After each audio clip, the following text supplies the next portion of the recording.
Hi friends, welcome to my channel. இன்றைக்கி சிம்பிளான சூப்பரான இட்லி சாம்பார் செய்யலாம் வாங்க. சிறுபருப்பு ஒரு அரை கப் எடுத்தால் போதும். எத்தனை பேர் இருக்கீங்களோ அதுக்கு தகுந்த மாதிரி பருப்பு எடுத்துக்கலாம்.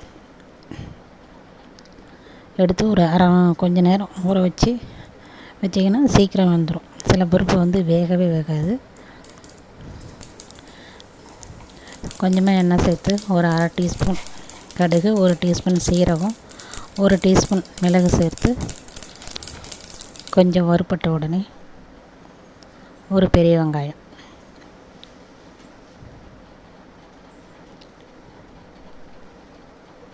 ஒரு கத்து கருவேப்பிலை, ஒரு 2-3 பச்சை மிளகாய் சேர்த்து கொஞ்ச நேரம் நல்லா வதக்கிக்கலாம்.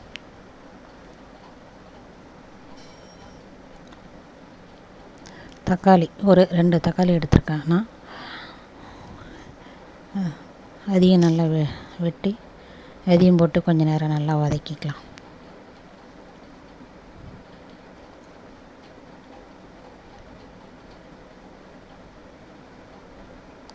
குழம்பு மிளகாப்பொடி எவ்வளோ காரம் தேவையோ அந்த அளவுக்கு மிளகாப்பொடி சேர்த்துக்கலாம்.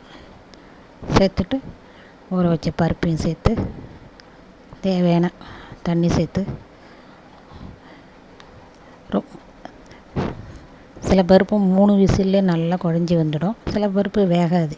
இப்போ இந்த பருப்பு 8 விசில் எடுத்தேன். அதுவே சரியாக வேகலை. அப்படியே உங்கள் பருப்பு எந்த அளவுக்கு விசில் வேணுமோ அந்த அளவுக்கு விசில் விட்டு எடுத்துக்கோங்க. நல்லா குழைவாக வந்தால் நல்லாயிருக்கும்.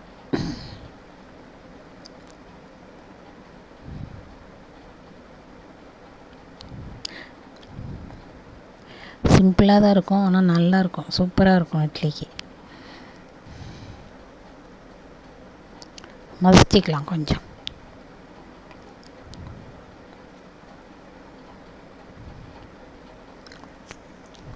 நமக்கு எவ்வளோ தண்ணி தேவைப்படுமோ அந்த அளவுக்கு தண்ணி சேர்த்து, பச்சை தண்ணி ஊற்ற வேணாம், வெந்நீர் ஊற்றிக்கலாம். சுடு தண்ணி வச்சு நமக்கு எவ்வளோ லிக்விடாக வேணுமோ அந்த அளவுக்கு தண்ணி சேர்த்துக்கலாம்.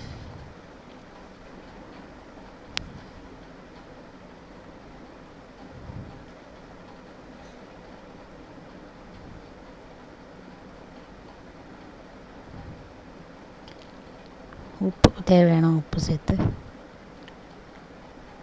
பெருங்காயம் சேர்த்துக்கலாம். நான் மஞ்சள் பொடி சேர்க்கல, ஏன்னா நான் மிளகாய் பொடியிலே மஞ்சள்லாம் சேர்த்து அரைச்சதுனால நான் அதில் சேர்க்கல. கொஞ்சம் மஞ்சள் பொடி சேர்த்திங்கன்னா அது நல்லாயிருக்கும், நல்லா கலராக நல்லாயிருக்கும். ஒரு கொத்து கருவேப்பிலை நல்லா கொதி வந்த பிறகு போடணும், இறக்கும்போது போடணும். கருவேப்பிலையும் கொத்தமல்லி தழையும் இறக்கும்போது போட்டு இறக்கிங்கன்னா நல்லா